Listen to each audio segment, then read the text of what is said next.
సమాధానం వచ్చింది అంటే ఇంకా మనకు విషయంలో చింత లేదు. సమాధానకర్తకు దేవుడు మనకు సమాధానం ఇస్తా అంటే ఇంకా అంతకన్నా గొప్ప భాగ్యం ఏమనుందా మనకు?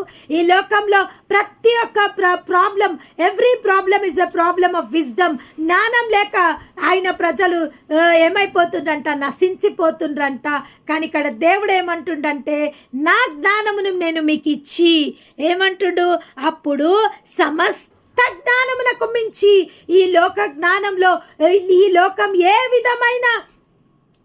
విధమైన కుట్రల చేత, ఏ విధమైన పన్నాగల చేత, ఏ విధంగా ఉన్నా కానీ నేను మాత్రము ఏమి ఇవ్వబోతున్నా, మీకు సమాధానం ఇవ్వబోతున్నా, సంతోషం మీకు ఇవ్వబోతున్నా, మిమ్మల్ని నా యందు ఆనందించు వారిగా నేను చెయ్యబోతున్నాను. దేవాది దేవుడు సెలవివ్వడం జరుగుతుంది. ఆయన నామనికే స్తుతి స్తోత్రములు కలుగునుగాక.